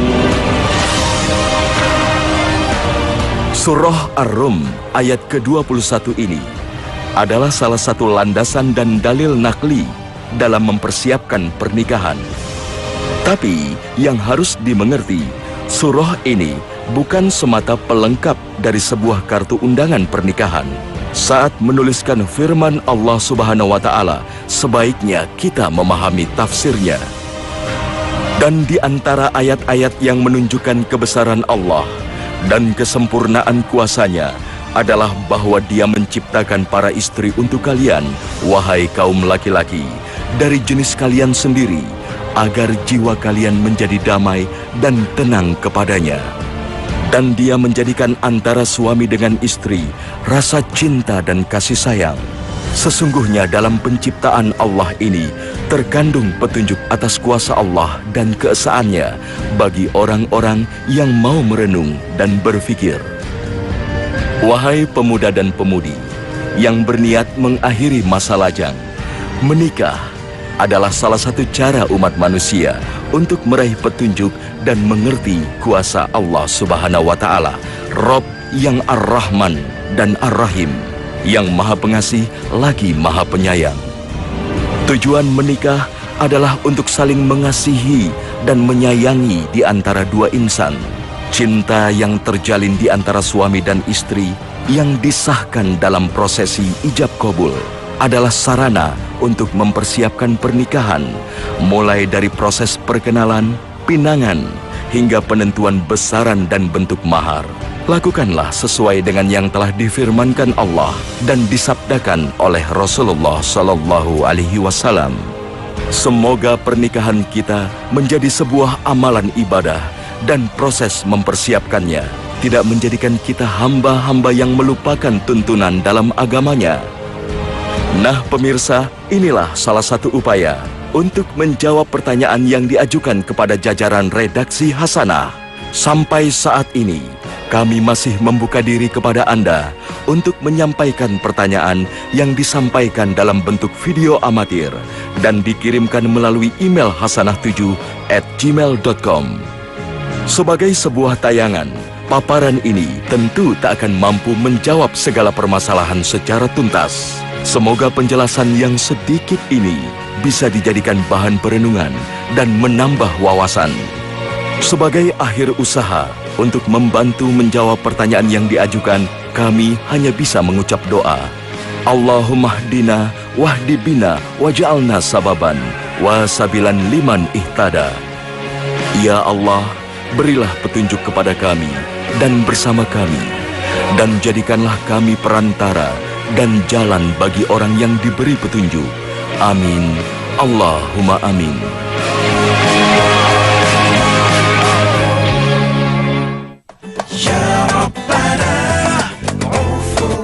Nah pemirsa, inilah akhir kebersamaan kita.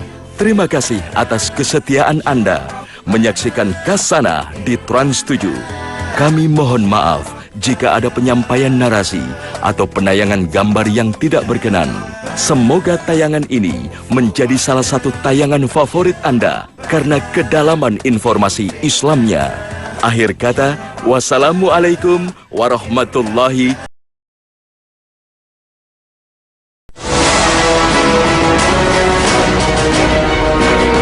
Ibadah adalah sebutan yang mencakup seluruh apa yang dicintai dan diridhoi Allah Azza wa Jalla, baik berupa ucapan atau perbuatan yang zahir maupun yang batin. Ibadah itu ada yang masuk kepada ibadah lisan, ibadah hati, dan ibadah yang masuk kepada anggota badan. Karena pada hakikatnya, manusia diciptakan hanya untuk beribadah kepada Allah Subhanahu wa Ta'ala. Dan aku tidak menciptakan jin dan manusia, melainkan supaya mereka beribadah kepadaku. Aku tidak menghendaki rizki sedikit pun dari mereka, dan aku tidak menghendaki supaya mereka memberi makan kepadaku. Sesungguhnya Allah dialah Maha Pemberi rizki yang mempunyai kekuatan lagi sangat kokoh. Al-Quran Surah Az-Zariyat ayat 56 hingga 58. Allah Azza wa Jalla memberitahukan bahwa hikmah dari penciptaan jin dan manusia adalah agar mereka melaksanakan ibadah hanya kepada Allah Azza wa Jalla. Dan Allah Maha Kaya, tidak membutuhkan ibadah mereka, tetapi merekalah yang membutuhkannya. Maka barang siapa yang menolak beribadah kepada Allah, ia adalah makhluk yang sombong. Secara sifat, ibadah itu ada yang masuk kepada kategori sunnah, dan ada juga yang masuk kepada wajib. Akan tetapi dalam pelaksanaannya, ada yang lebih cenderung mengerjakan yang sunnah sehingga lupa terhadap yang wajib. Ada juga yang lebih mencintai yang wajib sehingga yang sunnah ditinggalkan. Padahal sunnah dan wajib adalah dua ibadah yang saling berkaitan erat dari sisi keutamaan.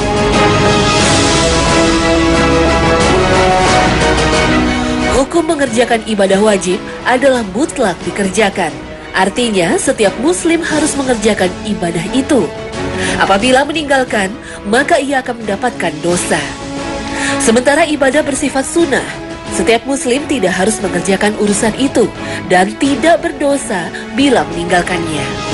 Banyak di antara kaum mukmin apabila azan berkumandang, mereka berleha tidak mengindahkan panggilan untuk segera sholat berjamaah di masjid. Padahal sholat berjamaah di masjid bagi laki-laki menurut kebanyakan ulama adalah sebuah kewajiban. Tapi pada kenyataannya, umat Islam malah sibuk dengan pekerjaannya masing-masing. Banyak orang kaya di dunia ini lupa terhadap hak orang-orang miskin, sehingga mereka tidak sadar terhadap sebuah kewajiban terhadap hartanya. Hendaknya manusia mengeluarkan zakat, karena pada setiap harta yang kita miliki ada hak fakir miskin. Pemirsa Hasanah yang dirahmati Allah, episode Hasanah kali ini akan membahas tentang beberapa ibadah wajib yang seringkali kita lupakan. Semoga bermanfaat.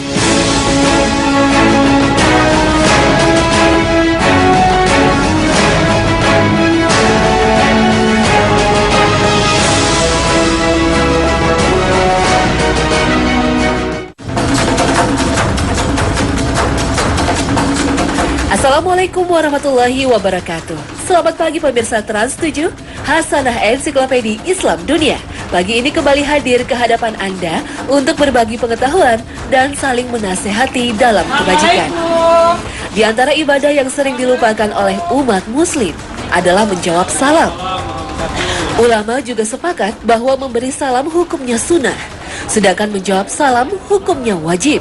Sebagaimana sabda Rasulullah Sallallahu Alaihi Wasallam, kewajiban seorang muslim atas muslim yang lain ada 5: menjawab salam, menjenguk orang sakit, mengiringi jenazah, memenuhi undangan dan mendoakan orang yang bersin. Hadis riwayat Al-Bukhari dan Muslim. Mereka berselisih tentang apakah kewajiban menjawab salam gugur jika salah seorang sudah menjawabnya. Imam Malik dan Asy-Syafi'i menyatakan gugur kewajiban menjawab salam. Sedangkan para ulama ahli Kufah menyatakan tetap menjadi fardu kifayah.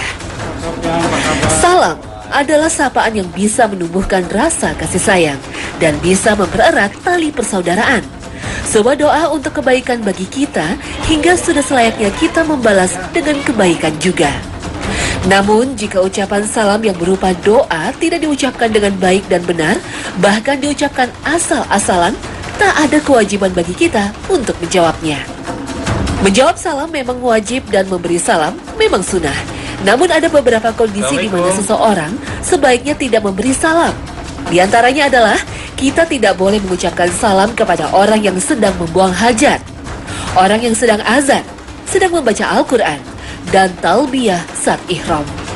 Sebagaimana yang disabdakan oleh Rasulullah Sallallahu Alaihi Wasallam. Ibnu Umar menyebutkan bahwasannya ada seseorang yang lewat sedangkan Rasulullah sedang buang air kecil, dan orang itu memberi salam, maka Nabi tidak menjawabnya. Hadis riwayat Muslim.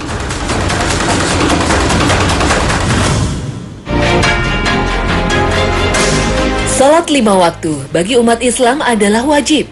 Bukan 3 waktu, tapi 5 waktu.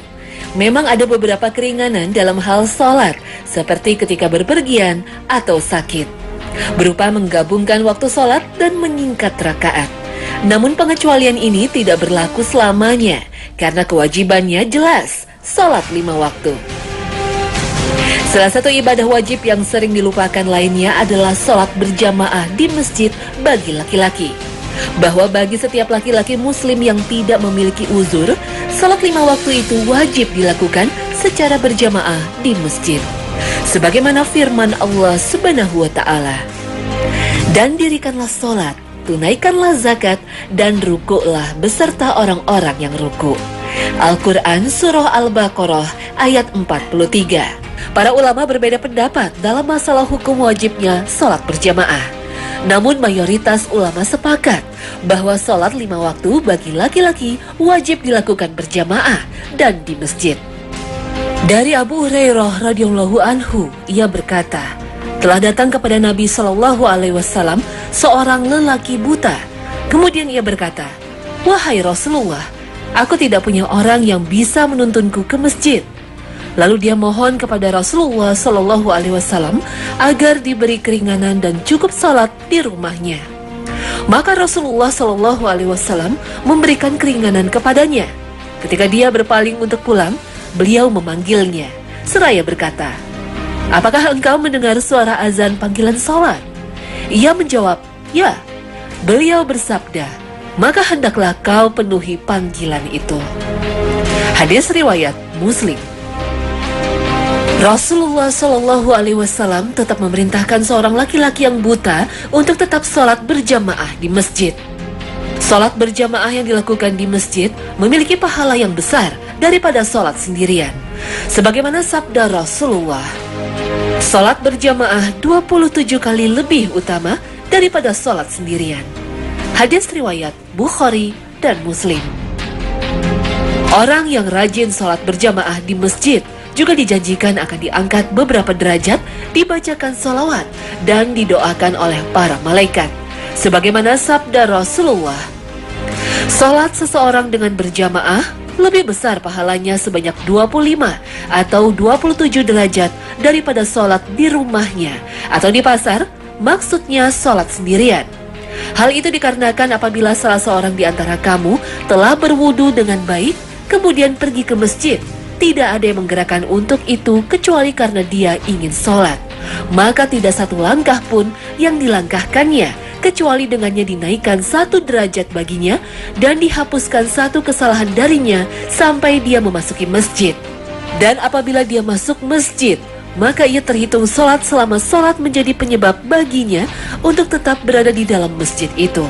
Dan malaikat pun mengucapkan salawat kepada salah seorang dari kamu selama dia duduk di tempat sholatnya. Para malaikat berkata, "Ya Allah, berilah rahmat kepadanya, ampunilah dia dan terimalah taubatnya, selama ia tidak berbuat hal yang mengganggu dan tetap berada dalam keadaan suci." Hadis riwayat Bukhari dan Muslim. Semoga kita semua diberikan kemudahan untuk menjalaninya. Amin. Allahumma amin.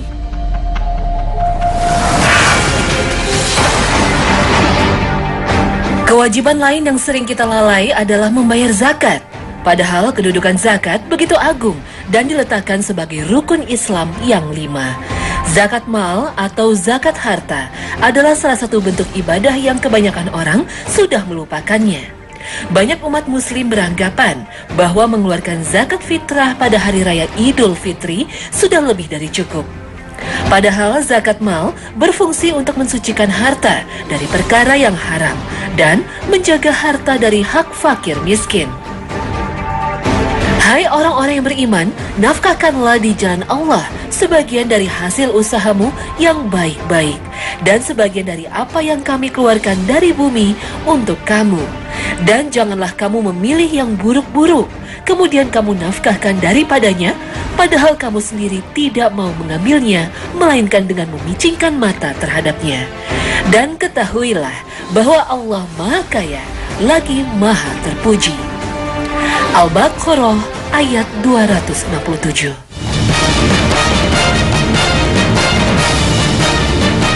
Para ulama sepakat terdapat beberapa syarat bagi orang yang harus mengeluarkan zakat mal.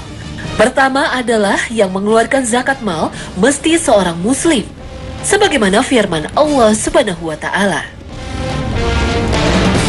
Dan kami hadapi segala amal yang mereka kerjakan non-muslim, lalu kami jadikan amal itu bagaikan debu yang berterbangan. Al-Furqan ayat 23. Rasulullah Shallallahu Alaihi Wasallam juga bersabda kepada Muaz bin Jabal radhiyallahu anhu ketika beliau mengutusnya ke negeri Yaman, "Beritakan kepada mereka kaum muslimin bahwa Allah telah mewajibkan atas mereka sedekah dari harta mereka yang diambil dari orang-orang kaya dari mereka dan diberikan kepada orang-orang fakir dari mereka." Hadis riwayat Bukhari.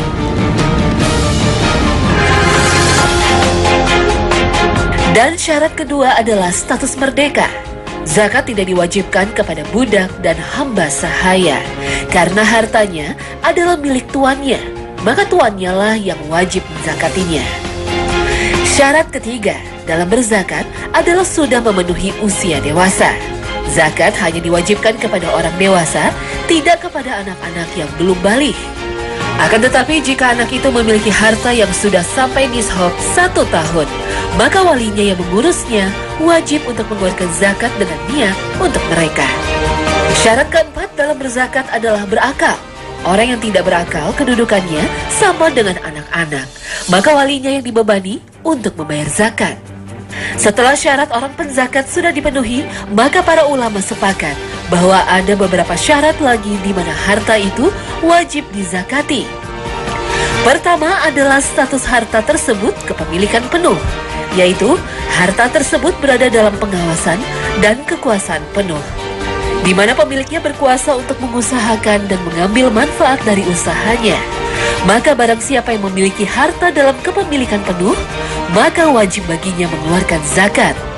Kepemilikan itu bisa berupa hasil usaha, sewaan, pemberian negara, atau pinjaman. Lalu kedua, apabila status harta itu tercampur, maka bisa dikeluarkan selama kepemilikan harta masing-masing bisa dibedakan. Maka cara membayar zakatnya dengan cara terpisah. Akan tetapi kalau tidak bisa dibedakan, maka membayar zakatnya dengan cara digabungkan. Bagi kepemilikan harta gabungan, maka wajib bagi mereka mengeluarkan zakat apabila sudah sampai nishab. Seperti dalam pertanian, bagi pemilik tanah wajib mengeluarkan zakat dari hasil tanamannya. Sebagaimana yang mengerjakannya pun wajib membayar zakat dari hasil bagiannya.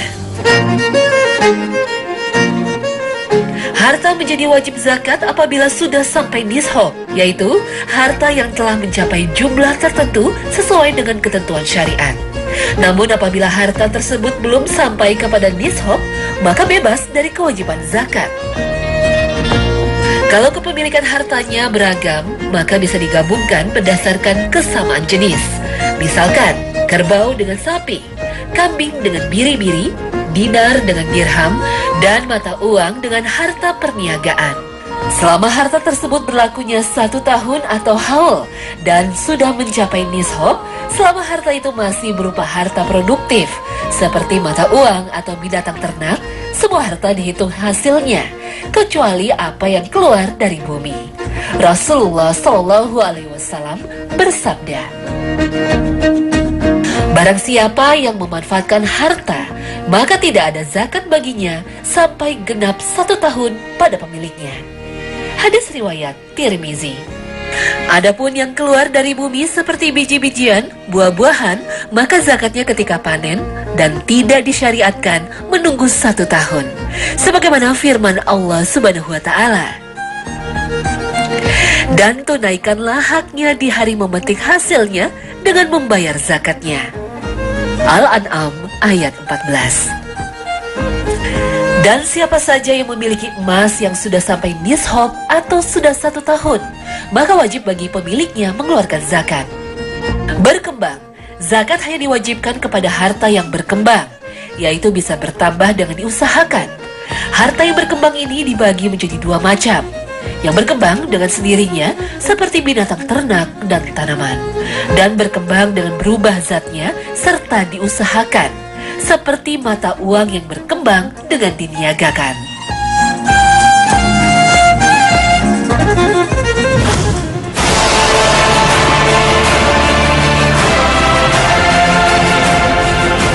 Ibadah wajib lainnya yang sering kita lalai daripadanya adalah berpuasa selain di bulan Ramadan, yaitu puasa kifarat atau puasa sebagai denda karena sebuah pelanggaran.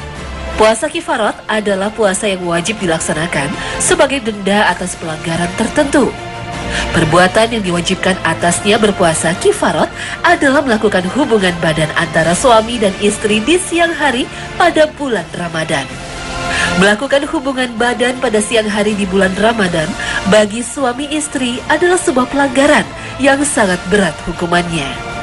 Maka seseorang yang melanggar larangan ini akan mendapatkan kifarat atau denda berupa puasa selama 60 hari berturut-turut tanpa terpisah kecuali ada uzur syar'i.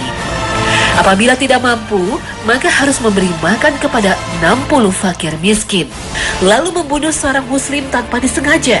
Maka ia wajib membayar kifarat dengan memerdekakan hamba sahaya yang beriman, atau bisa membayarnya dengan puasa selama 2 bulan berturut-turut. Lalu mencukur rambut ketika berihram. Orang yang sedang berihram, baik haji ataupun umroh, wajib mentaati hal-hal yang terlarang dalam ihram. Salah satunya adalah dilarang mencukur rambut sebelum tahalul.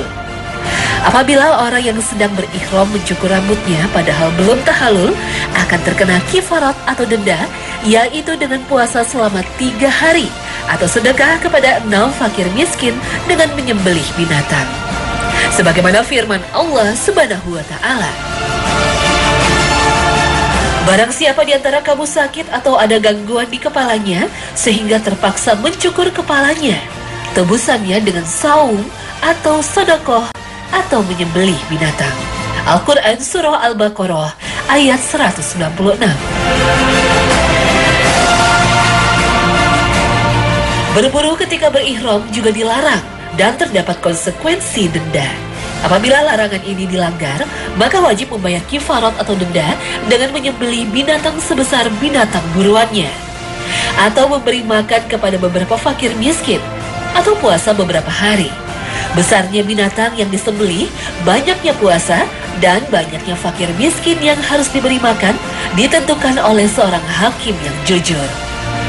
Hai orang-orang yang beriman, janganlah kamu membunuh binatang buruan ketika kamu sedang ihram. Barang siapa yang membunuh binatang buruan, balasannya dengan ternak sebesar yang diburunya, yang ditetapkan oleh 2 orang yang adil di antara kamu, yang merupakan hadyu yang diantarkan ke Ka'bah atau kafaroh dengan memberi makanan beberapa orang miskin, atau saum yang seimbang dengan itu, agar dia merasakan akibat yang buruk dari perbuatannya. Al-Quran Surah Al-Ma'idah ayat 96.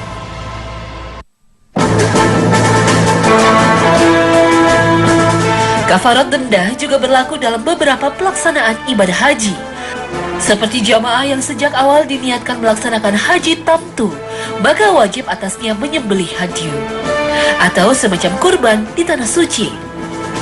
Jika karena satu dan lain hal tidak mampu melaksanakannya, maka wajib membayar kifarat atau denda dengan puasa selama 10 hari. Caranya, puasa 3 hari saat melaksanakan haji dan puasa 7 hari setelah kembali ke tanah air. Sebagaimana firman Allah Subhanahu wa Ta'ala, maka bagi siapa yang ingin mengerjakan umroh sebelum haji di dalam bulan haji, maka wajiblah ia menyembelih kurban yang mudah didapat. Tetapi jika ia tidak mendapatkan binatang kurban atau tidak mampu, maka wajib berpuasa 3 hari dalam masa haji dan 7 hari lagi apabila telah pulang ke tanah air. Itulah 10 hari yang sempurna. Al-Quran Surah Al-Baqarah ayat 196. Membayar kafarat juga bisa dilakukan apabila tidak mampu memenuhi nazar. Apabila kita bernazar atau bersumpah untuk melakukan sesuatu, namun karena satu dan lain hal, sumpah tersebut tidak bisa dilaksanakan, kita akan terkena sanksi kifarat atau denda. Misalnya, seseorang yang sedang sakit parah, kemudian dia bernazar, demi Allah, seandainya saya bisa sembuh, maka saya akan berinfak 10 juta rupiah.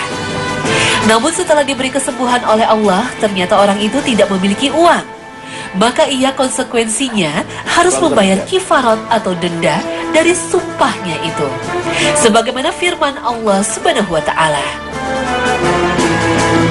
Allah tidak menghukum kamu disebabkan sumpah-sumpahmu yang tidak dimaksud untuk bersumpah, tetapi Dia akan menghukum kamu disebabkan sumpah-sumpah yang kamu sengaja.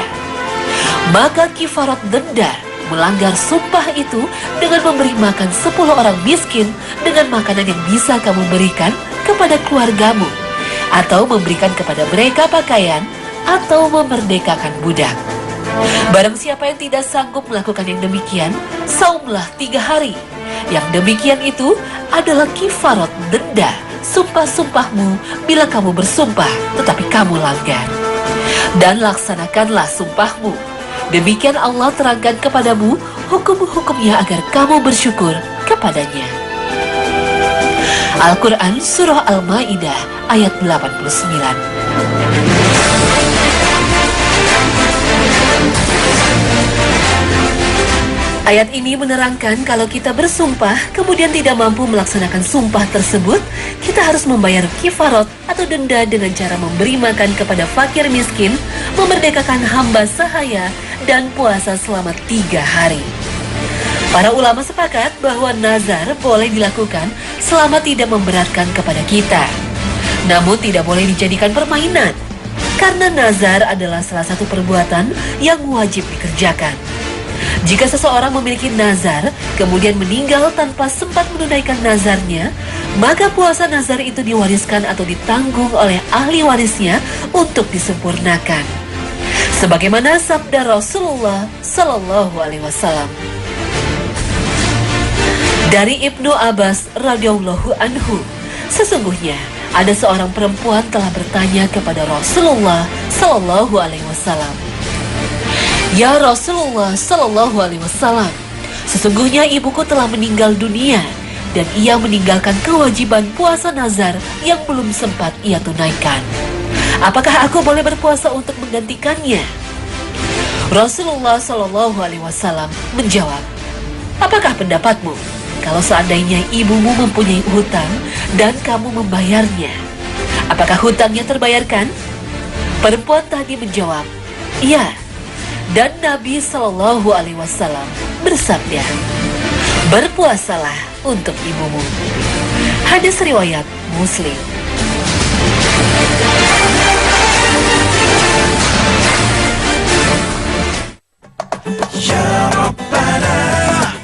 Nah pemirsa, inilah akhir kebersamaan kita dalam Hasanah pagi ini. Semoga dengan tayangan ini kita diberi kemudahan dalam mengerjakan ibadah yang wajib. Bersyukur dengan keadaan bangsa yang aman. Lalu janganlah kita pandang remeh sebuah perintah dari syariat agama, sekalipun perintah itu hukumnya sunnah. Semoga Allah senantiasa membimbing kita kepada jalan yang lurus dan jalan yang diridhoinya, dan mampu menambah keimanan kita kepada Allah Jalla Jalaluh. Amin ya Rabbal Alamin. Terima kasih atas perhatian Anda dan wassalamualaikum warahmatullahi wabarakatuh.